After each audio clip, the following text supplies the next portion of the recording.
जो अपनी पत्नी की हितभरी सलाह को नहीं मानते, उन्हें पछताने के अतिरिक्त उन्हें कुछ नहीं बचता है। स्त्री यदि सुशील है, गुणवान है, तो छोटी से छोटी बात को लेकर उससे मंत्रणा करनी चाहिए। एक सुलक्षणी स्त्री कभी अपने पति का अहित नहीं चाहेगी, चाहे पति कितना भी गलत क्यों न हो। समझदार पत्नी हमेशा अपने पति को बुराई और अन्याय के मार्ग पर चलने से रोकेगी। पति का भी ये दायित्व बनता है, वो अपना चित्त चाहने वाली पत्नी का सुझाव भी माने और उसकी बात को ध्यान से सुने। यदि उसका सुझाव तर्क संबंधित है तो उसे अनसुना ना करें। जो लोग अपनी पत्नी के विचारों को, उसकी सलाह को महत्व नहीं देते, एक दिन उन्हें मौके की हानि होती है। इस संबंध में मैं आपको एक छोटी सी कहानी सुनाती हूँ। मित्रों, जो कहानी शुरू करने से पहले जो मित्र हमारे चैनल पर पहली बार आए हैं, कृपया उनसे निवेदन है कि हमारे चैनल को सब्सक्राइब अवश्य कर लें। मित्रों, आइए तो आगे बढ़ते हैं, शुरू करते हैं इस कहानी को। वाराणसी में भगवान शिव के मंदिर में एक कबूतरों का जोड़ा रहता था। वे पूरे दिन मंदिर के आसपास ही चक्कर लगाते रहते थे। मंदिर में आने वाले हजारों सिद्धार्थियों की नज़र उन कबूतरों पर पड़ती थी। उन कबूतरों का उस मंदिर से इतना लगाव हो गया था कि हजारों लोगों की भीड़ होने पर भी वे दोनों कबूतर मंदिर को छोड़कर नहीं जाते थे। मंदिर पर रहते हुए उन्हें कई वर्ष बीत गए। एक दिन वह खिड़की के एक झांके में बैठे हुए थे, तभी एक बाज ने उन्हें देख लिया। कबूतरी ने भी देखा कि इस दुष्ट बाज की नज़र हम पर पड़ गई है। कहीं ऐसा न हो कि हम किसी दिन बेब्रह्म हों और ये किसी दिन हमें उठा ले जाए। और याद रखना मित्रों, जो व्यक्ति आने वाले संकट के विषय में पहले से अनुमान लगाकर उसके उपाय के बारे में नहीं सोचता है, वो अतिशीघ्र विपत्ति में पड़कर विनाश को प्राप्त हो जाता है। कहते हैं ना मित्रों, शत्रु, रोग, कर्जा, अग्नि, इन चारों का जो व्यक्ति समय रहते इनका प्रबंध नहीं करता, ये चारों उसे नष्ट कर डालते हैं। कहा तो मित्रों यहाँ तक गया है कि इनके शेष नहीं छोड़ें, वरना ये विकराल रूप ले लेते हैं। जिस जगह जहाँ चीर का सागर न हो, जिस जगह प्राणों का संकट हो, अकाल पड़ जाए या दुष्ट लोग अधिक संख्या में रहते हैं, वह स्थान जल्दी से जल्दी त्याग देना चाहिए। बेचारी डरी हुई कबूतरी कबूतर से कहने लगी, हे स्वामी, यह स्थान बाज की दृष्टि से दूषित हो चुका है, अतः हमें शीघ्र इसे त्याग देना चाहिए। कबूतर की बात सुनकर के कबूतर अकड़ते हुए बोला, हे प्रिय, तुम क्यों चिंता करती हो? वो बाज हमारा क्या बिगाड़ सकता है? यह स्थान हमारे लिए प्राणों से प्यारा है।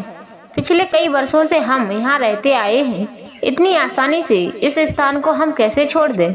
कबूतरी कहने लगी, हे महाराज, विद्वान लोग कहते हैं उद्राग खड़े होने पर, अकाल पड़ने पर, अचानक हमला होने पर, दुष्टों का संग होने पर जो अतिशीघ्र भाग्य खड़ा नहीं होता, वह सत्यहीन नदी के किनारे वृक्ष के खड़े भांति विनाश को प्राप्त होता है।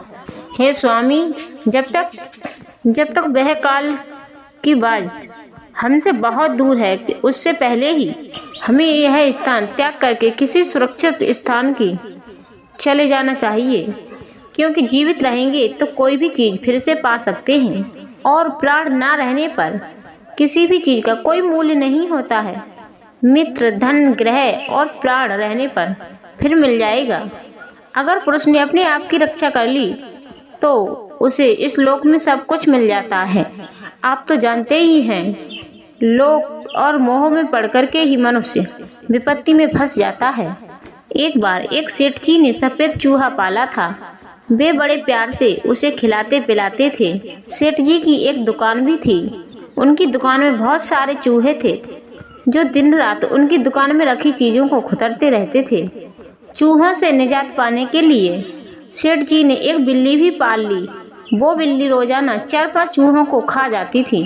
एक दिन उसे दुकान में कोई चूहा नहीं मिला तो भूख से व्याकुल बिल्ली ने सेठ के उस पालते चूहे को भी खा लिया। यह देखकर सेठ जी को बड़ा दुख हुआ और सेठ जी बैठकर रोने लगे।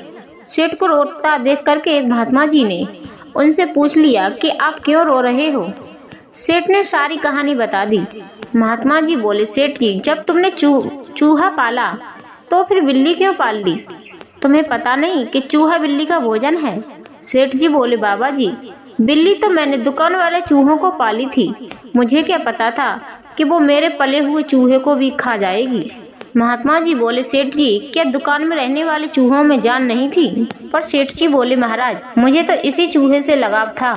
फिर महात्मा जी ने समझाया कि देखो, तुम्हारे दुख का कारण चूहा नहीं बल्कि तुम्हारे अंदर की ममता है। उस चूहे से आसक्त होने के कारण तुम्हें दुख हुआ है। यही सत्य है। संसारिक चीजों में आसक्ति ही हमारी मुसीबत का कारण बन सकती है। यदि कहीं पर प्राणों का संकट हो तो पहले प्राण बचाओ। प्राण सुरक्षित रहेंगे, आसक्ति फिर मिल जाएगी। जैसे पशु घास चरने के लालच में कुआं या खंदक में गिर जाता है, इसी तरह मनुष्य लोभ में पड़कर के विपत्ति में फंस जाता है। मित्रों, उत्तम बुद्धि वाली कबूतरी की बात सुनकर के भी कबूतर वह स्थान छोड़ने के लिए तैयार नहीं था। अगले दिन वही हुआ जिस बात के बारे में कबूतरी कह चुकी थी। कबूतर के निकलने वाले मार्ग को बाज ने आकर के घेर लिया। अब कबूतर को दाना चुगने के लिए बाहर जाना था, पर द्वार तो घेरे बाज खड़ा है। बाज ने कबूतर से कहा, यदि तू भूखा रहकर इसके अंदर प्राण देगा तो तुझे नरक में जाना पड़ेगा। यदि तू कुछ हिम्मत रखता है तो मुझसे आकर के युद्ध लड़। कहते हैं बुद्धिमान मनुष्य पुरुषार्थ का सहारा लेकर के संकट मुक्त होने का पतन करते हैं। बाज के धमकाने से बेचारा कबूतर बाज से आकर के युद्ध करने लगा। भूख प्यास से पीड़ित वो पहले से ही था, इसलिए ज्यादा देर तक बाज से लड़ नहीं पाया था। बाज ने उसे पंजे में दबाया और कबूतरी को चोंच में दबा करके आकाश में उड़ गया। आकाश में उड़ते वक्त कबूतरी ने कहा कबूतर से, महाराज, यदि आप मेरी बात पहले ही मान लेते तो आज हम कहीं सुरक्षित होते। तुमने रावण की तरह मंदोदरी की बात पर ध्यान नहीं दिया। जैसे बाली ने अपनी पत्नी तारा की बात नहीं मानी और श्री राम के हाथों मारा गया। रावण की पत्नी मंदोदरी उसे हद पर उसे समझाती थी, पर उसने अपनी प्राण प्रजाति की बात नहीं सुनी। नतीजा ये हुआ कि रावण पुत्र और पौत्र सहित नष्ट हो गया। जो लोग पुरुष होने के गुमान में पत्नी को कुछ नहीं समझते, उसकी हित भरी बातों को हर समय अनदेखा करते हैं, उनका यही हर्ष होता है। बुद्धिमान लोग कहते हैं कि पत्नी से अच्छा कोई सलाहकार नहीं होता, पत्नी से अच्छा कोई मित्र या हितैषी नहीं होता। पत्नी सिर्फ जूते कपड़ा साफ करने वाली नहीं होती, वो आपको सुझाव भी दे सकती है। जरूरत पड़ने पर आदेश भी दे सकती है। वो भी एक इंसान है। बुद्धि विवेक उसके अंदर भी होता है। पर एक बात मैं दावे के साथ कह सकती हूँ, पत्नी के द्वारा दिया गया सुझाव आपके लिए हित में ही होगा। पर यहाँ पर मुझे बड़े दुख के साथ में ये भी कहना पड़ रहा है, दुष्चरित्र और दुष्ट महिलाएं आपका बुरा भी कर डालती हैं। खैर, यहाँ पर सिर्फ सुलक्षणी उत्तम बुद्धि वाली पत्नियों की बात हो रही है। जब बाज कबूतर और कबूतरी को आकाश में लेकर उड़ रहा था, तब कबूतर ने फिर कबूतरी को समझाया, बुद्धिमान पुरुष को मुसीबत में पड़कर के भी बुद्धि योग नहीं खोना चाहिए, क्योंकि वही बुद्धिमान पुरुष कमजोर हो तो भी सफलता प्राप्त कर लेते हैं।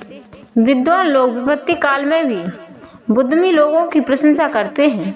इसलिए तुम एक काम करो, जब तक मैं इसकी चोंच में हूँ तब तक इसके पंजे में तुम अपनी चोंच से चोट मारो। जमीन पर पहुँचते ही हम इसका कुछ नहीं कर सकते। कबूतर के बताए अनुसार कबूतर ने ऐसा ही किया। बाज के पंजों में जब कबूतर की चोंच की चोट लगने लगी तो बाज को पीड़ा होने लगी। उसने कबूतरी को छोड़ जोर जोर से चींची करने लगा। कबूतरी बाज के चंगुल से छूट करके उड़ गई।